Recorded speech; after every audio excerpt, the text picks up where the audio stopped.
Daily Bible Reading. Day 12. Exodus chapter 6, 7, 8, 9 and 10. Mula sa Magandang Balita Biblia. Exodus chapter 6. Sinabi ni Yahweh kay Moises, "Makikita mo ngayon kung ano ang gagawin ko sa Faraon. Hindi lamang siya mapipilitang pumayag na kayo'y umalis, ipagtatabuyan pa niya kayo." Muling isinugo si Moises. Sinabi ng Diyos kay Moises, "Ako si Yahweh. Nagpakita ako kina Abraham, Isaac at Jacob bilang makapangyarihang Diyos, ngunit hindi ako nagpakilala sa kanila sa pangalang Yahweh. Gumawa ako ng kasunduan sa kanila, at nangako akong ibibigay sa kanila ang Kanaan, ang lupaing tinirhan nila noon bilang mga dayuhan. Narinig ko ang daing ng bayang Israel na inaalipin ng mga Ehipsyo, at hindi ko nalilimutan ang ginawa kong kasunduan sa kanilang mga ninuno. Kaya ito ang sabihin mo sa mga Israelita, ako si Yahweh. Ililigtas ko kayo sa pagpapahirap ng mga Ehipsyo. Ipadarama ko sa kanila ang bigat ng aking kamay, paparusahan ko sila, at kayo'y palalayain ko mula sa pagkaalipin. Ituturing ko kayong aking sariling bayan at ako ang magiging Diyos ninyo. At makikilala niyong ako si Yahweh, ang inyong Diyos, ang nagligtas sa inyo sa pagpapahirap ng mga Ehipsyo. Dadalhin ko kayo sa lupaing ipinangako ko kina Abraham, Isaac at Jacob, at iyon ay ibibigay ko sa inyo. Ako si Yahweh."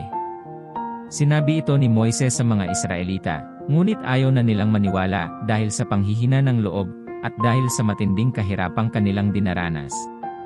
Nang muli silang mag-usap, sinabi ni Yahweh kay Moises, "Pumunta ka sa Faraon, at sabihin mong payagan ng umalis ang mga Israelita. Kung ang mga Israelita ay ayaw makinig sa akin, ang Faraon pa kaya? Ako'y hindi mahusay magsalita," sagot ni Moises. Ngunit sinabi ni Yahweh kina Moises at Aaron, "Sabihin niyo sa mga Israelita, at sa Faraon na inatasan ko kayo na ilabas sa Ehipto ang mga Israelita." Ang pinagmulang angkan ni na Moises at Aaron. Ito ang mga puno ng pinagmulang angkan ni na Moises at Aaron. Ang kay Ruben na siyang panganay ni Israel ay sina Enoch, Phalu, Hezron at Carmi.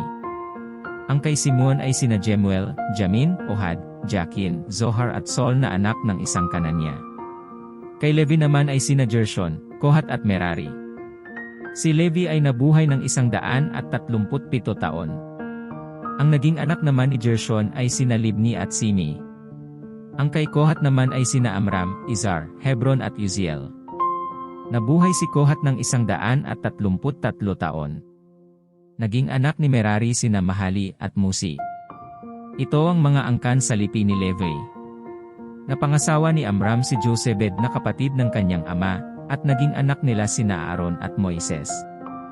Si Amram ay nabuhay ng 137 taon. Naging anak ni Izhar sina Korah, Nepheg at Zechri.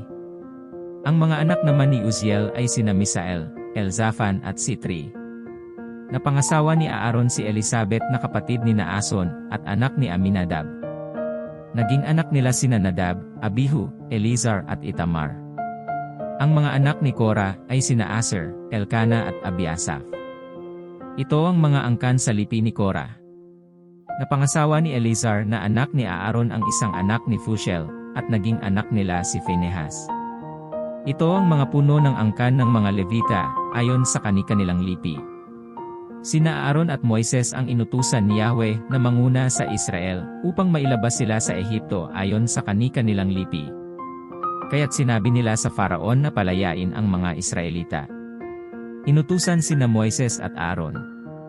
Nang si Moises ay kausapin ni Yahweh sa Ehipto, ganito ang sinabi sa kanya, "Ako si Yahweh. Sabihin mo sa Faraon, sa hari ng Ehipto, ang lahat ng sinabi ko sa iyo." Ngunit sumagot si Moises, "Paano ako papakinggan ng Faraon gayong hindi ako mahusay magsalita?" Exodus chapter 7. Sinabi ni Yahweh kay Moises, "Gagawin kitang parang Diyos sa harapan ng Faraon, at ang kapatid mong si Aaron ang magiging tagapagsalita mo. Lahat ng sabihin ko sa iyo ay sasabihin mo kay Aaron, siya naman ang magsasabi sa Faraon na payagan na kayong umalis ng Ehipto. Ngunit patitigasin ko ang puso ng Faraon, at gumawa man ako ng maraming kababalaghan sa Ehipto, ay hindi siya makikinig sa iyo. Kung magkagayon ipadarama ko sa kanila ang bigat ng aking kamay. Paparusahan ko ang buong Ehipto at ilalabas ko mula roon ang aking mga hukbo, ang aking bayan, ang mga Israelita. Makikilala ng mga Ehipsyo na ako si Yahweh kapag natikman nila ang bigat ng aking kamay at inilabas ko na sa Ehipto ang mga Israelita. At ginawa ni Moises at Aaron ang lahat ng iniutos ni Yahweh. 80 taon si Moises at 83 naman si Aaron nang makipag-usap sila sa Faraon. Ang tungkod ni Aaron. Sinabi pa ni Yahweh kina Moises at Aaron, kapag sinabi sa inyo ng Faraon na magpakita kayo ng kababalaghan bilang katunayan ng pagkasugo ko sa inyo, sabihin mo kay Aaron na ihagis ang kanyang tungkod sa harapan ng Faraon at magiging ahas iyon. Nagpunta nga sila sa Faraon tulad ng sinabi ni Yahweh. Pagdating doon, inihagis ni Aaron ang kanyang tungkod sa harapan ng Faraon at ng mga tauhan nito. At naging ahas nga ang tungkod. Kaya ipinatawag ng Faraon ang mga matatalinong tao at mga salamangkero, at sa pamamagitan ng kanilang lihim na karunungan ay ipinagaya ang ginawa ni Aaron. Inihagis nila sa lupa ang kanilang mga tungkod at naging ahas din, ngunit ang mga ito'y nilulon ng tungkod ni Aaron. Gayon may nagmatigas pa rin ang Faraon at hindi nakinig kina Moises at Aaron, gaya ng sinabi ni Yahweh. Ang unang salot, naging dugo ang tubig. Sinabi ni Yahweh kay Moises, nagmamatigas ang Faraon. Ayaw pa ring paalisin ang mga Israelita. Kaya, bukas ng umaga, dalhin mo ang tungkod na naging ahas, at hintayin mo ang Faraon pagpunta niya sa tabing ilog. Sabihin mo sa kanya ang ganito, pinapunta ako rito ni Yahweh, ang Diyos ng mga Hebreo, upang sabihin sa iyo na payagan mong umalis ang kanyang bayang Israel at sumamba sa kanya sa ilang. Hanggang ngayon ay ayaw mo pa ring sumunod. Ngunit tiyak nakikilalanin mo si Yahweh sa pamamagitan nitong gagawin niya. Tingnan mo, ihahampas ko sa ilog Nilo ang tungkod na ito at magiging dugo ang tubig at mamamatay ang mga isda. Dahil dito, babaho ang ilog at hindi maiinom ng mga Ehipsyo ang tubig nito. Idinugtong pa ni Yahweh, pagkatapos, sabihin mo kay Aaron na itaas ang kanyang tungkod at sumpain ang lahat ng tubig sa Ehipto. Ang lahat ng tubig sa mga ilog, kanal at lawa ay magiging dugo, pati ang nasa mga batya at tapayan. Ginawa ni Moises at Aaron ang iniutos sa kanila ni Yahweh. Sa harapan ng Faraon at ng mga tauhan nito, ay inihampas ni Aaron sa tubig ang kanyang tungkod at naging dugo nga ang tubig. Namatay ang mga isda at bumaho ang ilog, kaya't hindi mainom ng mga Ehipsyo ang tubig nito. Naging dugo rin ang lahat ng tubig sa buong Ehipto. Ngunit nagaya rin ito ng mga salamangkerong Ehipsyo sa pamamagitan ng kanilang lihim na karunungan, kaya't lalong nagmatigas ang Faraon. Ayaw pa rin niyang pakinggan sina Moises at Aaron, tulad ng sinabi ni Yahweh. Ang ginawa nila'y hindi pinansin ng Faraon, umuwi na lang ito sa palasyo. Samantala, ang mga Ehipsyo ay humukay sa tabing ilog upang kumuha ng inumin sapagkat hindi nila mainom ang tubig sa ilog. At lumipas ang 7 araw mula nang hampasin ni Yahweh ang tubig. Exodus chapter 8. Ang ikalawang salot, ang napakaraming palaka. Pagkaraan noon, sinabi ni Yahweh kay Moises, pumunta ka sa Faraon. Sabihin mong ito ang ipinapasabi ko, payagan mo nang umalis ang mga Israelita upang sumamba sa akin. Kapag hindi ka pumayag, patuloy kong pahihirapan ang buong Ehipto. Pupunuin ko ng palaka ang ilog Nilo. Papasukin ng mga ito ang palasyo at akyatin pati higaan mo. Papasukin din ng mga ito ang bahay ng mga tauhan mo at ng lahat ng Ehipsyo, ganoon din ang inyong mga lutuan at lalagyan ng pagkain. Ikaw, ang iyong mga tauhan, at ang buong bayan ay pahihirapan nito.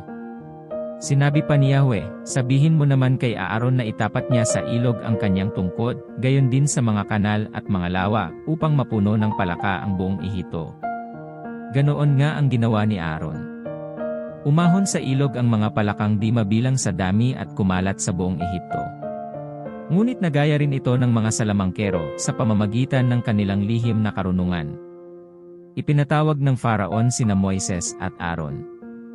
Sinabi niya, hilingin niyo kay Yahweh na alisin ang mga palakang ito at papayagan ko na kayong maghandog sa kanya. Sinabi ni Moises, karangalan kong malaman kung kailan niyo nais na idalangin ko kayo kay Yahweh, pati ang inyong mga tauhan at nasasakupan. At mawawala na ang mga palaka, maliban ang mga nasa ilog. Bukas kung ganoon, sabi ng Faraon. Matutupad po ayon sa inyong sinabi, para malaman nyo, na walang kapantay ang Diyos naming si Yahweh. Mawawala ang mga palaka, at ang matitira lamang ay ang nasa ilog. Lumakad na sina Moises at Aaron. At tulad ng pangako nila, idinalangin ni Moises na alisin ang mga palakang nagpapahirap sa Faraon. Tinugon naman siya ni Yahweh, namatay lahat ang mga palaka sa mga bahay at mga bukid. Ibinunto ng mga Ehipsyo ang mga patay na palaka, at umaalingasaw ang baho nito sa buong Ehipto. Ngunit nagmatigas muli ang Faraon nang ito'y makahinga na naman ng maluwag. At tulad ng sinabi ni Yahweh, hindi pa rin siya nakinig kina Moises at Aaron. Ang ikatlong salot, ang mga niknik. Inutusan ni Yahweh si Moises na sabihin kay Aaron na ihampas sa lupa ang tungkod upang maging niknik ang lahat ng alikabok sa buong Ehipto. Inihampas nga ni Aaron ang tungkod at ang lahat ng alikabok sa buong Ehipto ay naging niknik na labis na nagpahirap sa mga tao't mga hayop. Pinilit ng mga salamangkero na magpalitaw rin ng niknik sa pamamagitan ng lihim nilang karunungan, ngunit hindi nila ito nagawa. At ang mga tao't hayop ay patuloy na pinahirapan ng mga niknik. Dahil dito isinabi ng mga salamangkero sa Faraon, Diyos na ang may gawa nito. Ngunit hindi rin natinag ang kalooban ng Faraon, hindi rin siya nakinig kina Moises at Aaron, tulad ng sinabi ni Yahweh. Ang ikaapat na salot, ang mga langaw. Dahil dito, sinabi ni Yahweh kay Moises, bukas ng umaga, hintayin mo ang Faraon pagpunta niya sa ilog at sabihin mong payagan na niyang umalis ang mga Israelita upang sumamba sa akin. Kapag hindi niya pinayagan, padadagsaan ko siya ng makapal na langaw, pati ang kanyang mga tauhan at mga kababayan. Mapupuno ng langaw ang mga bahay ng mga Ehipsyo, pati ang lupang kanilang lalakaran. Ngunit ililigtas ko ang lupain ng Goshen, ang tirahan ng mga Israelita. Hindi ko sila padadalhan ni isa mang langaw para malaman niyang akong si Yahweh, ang siyang makapangyarihan sa lupain ito. Sa pamamagitan ng kababalaghang gagawin ko bukas, ipapakita ko na iba ang pagtingin ko sa aking bayan at sa kanyang bayan. Kinabukasan, ginawa nga ito ni Yahweh. Dumagsa sa Ehipto ang makapal na langaw hanggang sa mapuno ang palasyo ng Faraon, ang bahay ng mga tauhan niya at ang buong Ehipto. Dahil dito'y nasalanta ang buong bansa. Kaya, ipinatawag ng Faraon sina Moises at Aaron at sinabi, sige, maghandog na kayo sa inyong Diyos, huwag lamang kayong lalabas ng Ehipto. Sumagot si Moises, hindi po maaaring dito sa Ehipto. Magagalit po sa amin ang mga Ehipsyo kapag nakita nila kaming naghahandog kay Yahweh sa paraang kasuklam-suklam sa kanila. Tiyak na babatuhin nila kami hanggang mamatay. Ang kailangan po ay maglakbay kami ng 3 araw at sa ilang kami maghahandog kay Yahweh tulad ng utos niya sa amin. Sinabi ng Faraon, papayagan ko kayong umalis, ngunit huwag kayong masyadong lalayo. At ipanalangin din niyo ako. Sumagot si Moises, pag-alis ko po rito'y ipapanalangin ko kay Yahweh na alisin sa inyo ang mga langaw, gayon din sa inyong mga tauhan at nasasakupan. Ngunit huwag na ninyo kaming dadayain, huwag niyo kaming hahadlangan sa paghahandog namin kay Yahweh. Umalis si Moises at nanalangin. Tinugon naman siya ni Yahweh, at umalis nga ang mga langaw, walang natira ni isa man. Ngunit nagmatigas pa rin ang Faraon, hindi niya pinayagang umalis ang mga Israelita. Exodus chapter 9. Ang ikalimang salot, ang pagkamatay ng mga hayop. Dahil dito, sinabi ni Yahweh kay Moises, pumunta ka sa Faraon at sabihin mong ipinapasabi ni Yahweh, ng Diyos ng mga Hebreo, na payagan na niyang umalis ang mga Israelita, upang sumamba sa akin. Kapag pinigil pa niya kayo, paparusahan ko ng kakilakilabot na salot ang kanyang mga hayop, ang mga kabayo, asno, kamelyo, baka, tupa at kambing. Mamamatay ang lahat ng mga hayop ng mga Ehipsyo, ngunit isa mang hayop ng mga Israelita ay walang mamamatay. Naitakda ko na ang oras, bukas ito mangyayari. Kinabukasan, ginawa nga ni Yahweh ang kanyang sinabi, at namatay ang lahat ng hayop ng mga Ehipsyo, ngunit kahit isa ay walang namatay sa hayop ng mga Israelita. At nang patingnan ng Faraon, wala ngang namatay sa mga hayop ng mga Israelita. Ngunit nagmatigas pa rin ito at ayaw pa ring payagan ang mga Israelita. Ang ika-6 na salot, ang mga pigsa. Sinabi ni Yahweh kina Moises at Aaron, "Dumakot kayo ng abo sa pugon, at ito'y pataas na ihahagis ni Moises na nakikita ng Faraon. Mapupuno ng pinong alikabok ang buong Ehipto, at ang lahat ng tao, at hayop sa lupain ay matatadtad ng mga pigsang nagnanaknak." Kumuha nga sila ng abo sa pugon at pumunta sa Faraon. Pagdating doon, pataas na inihagis ni Moises ang abo, at natadtad nga ng mga pigsang nagnanaknak ang mga tao't mga hayop sa buong Ehipto. Ang mga salamangkero'y hindi na nakaharap kay Moises sapagkat sila maitadtad rin ng mga pigsang nagnanaknak. Samantala, ang Faraon ay pinagmatigas pa rin ni Yahweh. Hindi nito pinansin ng mga Israelita, tulad ng sinabi ni Yahweh kay Moises. Ang ikapitong salot, ang malakas na ulan ng yelo. Sinabi ni Yahweh kay Moises, "Bukas ng umagang-umaga, pumunta ka sa Faraon. Sabihin mong iniuutos ko na payagan na niyang sumamba sa akin ang mga Israelita. Kapag hindi pa siya pumayag, magpapadala ako ng matinding salot sa kanya, sa kanyang mga tauhan, at nasasakupan, upang malaman nilang ako'y walang katulad sa buong daigdig.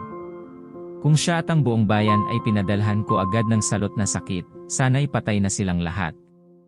Ngunit hindi ko ginawa iyon upang ipakita sa kanya ang aking kapangyarihan, at sa gayoy maipahayag ang aking pangalan sa buong daigdig. Ngunit hanggang ngayon hinahadlangan pa niya ang aking bayan, at ayaw pa rin niyang payagang umalis. Kaya, bukas sa ganitong oras, pauulanan ko sila ng malalaking tipak ng yelo na walang kasinlaka sa buong kasaysayan ng Ehipto. Pasilungin mo ang lahat ng tao at isilong ang lahat ng hayop, sapagkat lahat ng bagsakan nito ay mamamatay." Ang ibang tauhan ng Faraon ay natakot sa ipinasabi ni Yahweh, kaya pinasilong nila ang kanilang mga alipin at mga hayop, ngunit ipinagwalang bahala ito ng iba, at hinayaan nila sa labas ang kanilang mga alipin at mga hayop.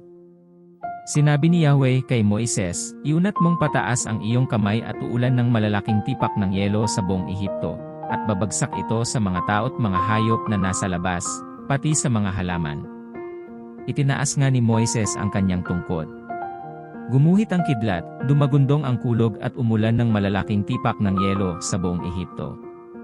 Malakas na malakas ang pag-ulan ng malalaking tipak ng yelo, at sunod-sunod ang pagkidlat. Ito ang pinakamalakas na pag-ulan ng yelo sa kasaysayan ng Ehipto. Bumagsak ito sa buong Ehipto at namatay ang lahat ng hindi nakasilong, maging tao man o hayop. Nasalanta ang lahat ng mabagsakan, pati mga halaman, at mga punong kahoy. Ngunit ang Goshen na tinitirhan ng mga Israelita ay hindi naulanan ng yelong ito. Kaya, ipinatawag ng Faraon sina Moises at Aaron. Sinabi niya, "Tinatanggap ko ngayon na nagkasala ako kay Yahweh. Siya ang matuwid at kami ng aking mga kababayan ang mali. Ipanalangin ninyo kami sa kanya, sapagkat hirap na kami sa pag-ulan ng malalaking tipak ng yelo, at sa malalakas na kulog. Ipinapangako kong kayo'y papayagan ko ng umalis sa lalong madaling panahon." Sinabi ni Moises, "Pagkalabas ko ng lungsod, mananalangin ako kay Yahweh. Mawawala ang mga kulog at titigil ang pag-ulan ng malalaking tipak ng yelo. Sa gayoy malalaman nyo na si Yahweh ang siyang may-ari ng daigdig, kahit alam kong kayo, at ang inyong mga tauhan, ay hindi pa natatakot sa Panginoong Yahweh. Ang mga tanim na lino at ang mga sebada ay sirang-sira sapagkat may uhay na ang sebada, at namumulaklak na ang lino. Ngunit hindi na pinsala ang trigo at ang espelta sapagkat huling tumubo ang mga ito." Umalis si Moises at lumabas ng lungsod. Nanalangin siya kay Yahweh, at tumigil ang kulog, ang ulan, at ang pagbagsak ng malalaking tipak ng yelo. Nang makita ng Faraon na tumigil na ang ulan at wala ng kulog, nagmatigas na naman siya. Dahil dito, muli siyang nagkasala pati ang kanyang mga tauhan. Lalo siyang nagmatigas sa pagpigil sa mga Israelita, tulad ng sinabi ni Yahweh kay Moises. Exodus chapter 10. Ang ikawalong salot, ang mga balang. Sinabi ni Yahweh kay Moises, "Pumunta ka sa Faraon. Pinagmatigas ko ang kanyang kalooban at ng kanyang mga tauhan, para maipakita ko sa kanila ang aking kapangyarihan. Ginagawa ko ang mga kababalaghang ito, upang masabi nyo sa inyong mga anak at apo kung paano ko ipinakita sa mga Ehipsyo ang aking kapangyarihan, at sa gayoy kikilalanin niyong lahat na ako si Yahweh." Pumunta sa Faraon sina Moises at Aaron at sinabi, "Ito ang ipinapasabi ni Yahweh, hanggang kailan ka ba magmamatigas? Payagan mo nang umalis ang mga Israelita upang sumamba sa akin. Kapag hindi mo pa sila pinayagan, bukas na bukas din ay magpapadala ako ng makapal na balang sa iyong bansa. Mapupuno nito ang buong Ehipto, kaya't wala kang makikita kundi balang. Ubusin ito ang lahat ng hindi nasira sa pag-ulan ng malalaking tipak ng yelo, pati ang mga punong kahoy. Papasukin ng mga ito ang iyong palasyo, at ang bahay ng iyong mga tauhan, at mga nasasakupan. Ang salot na ito ay higit na matindi kaysa alinmang salot ng balang na naranasan ng inyong mga ninuno. Pagkasabi nito'y umalis si Moises. Sinabi sa Faraon ng kanyang mga tauhan, hanggang kailan pa kaya tayo guguluhin ng taong ito? Payagan na ninyo silang umalis upang sumamba sa Diyos nilang si Yahweh. Hindi ba niyo nakikitang nawawasak na ang buong Ehipto? Kaya't ipinasundo ng Faraon sina Moises at Aaron. Sinabi niya, kung papayagan ko kayong umalis upang sumamba kay Yahweh, sino-sino ang inyong isasama? Sumagot si Moises, lahat po kami, mula sa pinakabata hanggang sa pinakamatanda. Dadalhin din naming lahat ang aming mga tupa, kambing at mga baka. Kailangan pong kasamang lahat sapagkat ipagpipista namin si Yahweh. Sinabi ng Faraon, tawagin na niyo si Yahweh, hindi ko papayagang isama niyo ang inyong mga asawa at mga anak. Maliwanag na may binabalak kayong masama. Hindi ako papayag na isama niyo ang lahat, kayo na lang mga lalaki ang umalis, upang sumamba sa inyong Yahweh, kung iyan ang gusto ninyo. Pagkasabi nito'y ipinagtabuyan sila ng Faraon. Sinabi ni Yahweh kay Moises, yunat mong pataas ang iyong kamay at dadagsa sa buong Ehipto ang makapal na balang. Ubusin ng mga ito ang mga halamang hindi nasira sa pag-ulan ng malalaking tipak ng yelo. Itinaas nga ni Moises ang kanyang tungkod. Maghapot magdamag na pinaihip ni Yahweh sa buong Ehipto ang hangin mula sa silangan. Kinaumagahan, tangay na ng hangin ang makapal na balang at ito'y dumagsa sa buong Ehipto. Kailan may hindi nagkaroon ng ganoon karaming balang sa lupaing ito, at hindi na magkakaroon pang muli. Nangitim ang lupa sa dami ng balang, inubos ng mga ito ang lahat ng halaman, pati mga bunga ng kahoy na hindi nasira sa pag-ulan ng malalaking tipak ng yelo. Walang halaman o punong kahoy na naiwang may dahon sa buong lupain. Dali-daling ipinatawag ng Faraon sina Moises at Aaron. Sinabi niya, nagkasala ako kay Yahweh na inyong Diyos, gayon din sa inyo. Patawarin niyo ako at ipinapakiusap kong ipanalangin niyo kay Yahweh na alisin na sa akin ang nakamamatay na parusang ito. Iniwan ni Moises ang Faraon at siya'y nanalangin. Binago naman ni Yahweh ang takbo ng hangin. Pinaihip niya ang malakas na hangin mula sa kanluran, at tinangay nito ang lahat ng balang papunta sa dagat na pula, isa may walang natira sa Ehipto. Ngunit pinagmatigas ni Yahweh ang Faraon, hindi nito pinayagang umalis ang mga Israelita.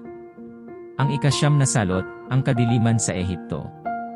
Sinabi ni Yahweh kay Moises, yunat mong pataas ang iyong kamay, at mababalot ng dilim ang buong Ehipto. Ganoon nga ang ginawa ni Moises, at nagdilim sa buong lupain sa loob ng 3 araw. Hindi magkakitaan ang mga tao sa buong Ehipto, kaya't walang taong umalis sa kanyang kinaroroonan sa loob ng 3 araw. Madilim na madilim sa buong Ehipto maliban sa tirahan ng mga Israelita. Tinawag ng Faraon si Moises. Sinabi niya, makakaalis na kayo upang sumamba kay Yahweh. Maaari niyong isama ang inyong mga pamilya, ngunit iiwan niyo ang lahat ng tupa, kambing at baka. Sumagot si Moises, hindi po maaari. Kailangang bigyan ninyo kami ng mga hayop na ihahandog namin kay Yahweh na aming Diyos. Kaya kailangang dalhin din namin ang lahat naming hayop, at wala ni isa mang maiiwan sapagkat pipiliin pa namin sa mga ito ang ihahandog namin kay Yahweh. At hindi namin malalaman kung alin ang ihahandog namin sa Kanya, hanggang hindi kami dumarating sa lugar na pagdarausan namin ang pagsamba. Pinagmatigas pa rin ni Yahweh ang Faraon, ayaw na naman niyang paalisin ang mga Israelita. Sinabi niya kay Moises, lumayas ka na at huwag ka nang magpapakita sa akin. Ipapapatay na kita kapag nakita ko pa ang pagmumukha mo. Masusunod ang gusto ninyo, sagot ni Moises. Hindi mo na ako muling makikita. Kung nakarating ka sa bahaging ito ng video kapatid, 100 folds of blessings to you sa panunood at pakikinig ng salita ng Diyos. Up next, Daily Bible Reading Day 13. Comment down if you have a prayer request at paki-comment na din kung hanggang saan nakarating ang video na ito. Don't forget to subscribe, like, and hit the notification bell for you to get updated on the next videos. Thank you for watching and hearing the Word of God. Stay blessed and stay connected in the presence of the Lord.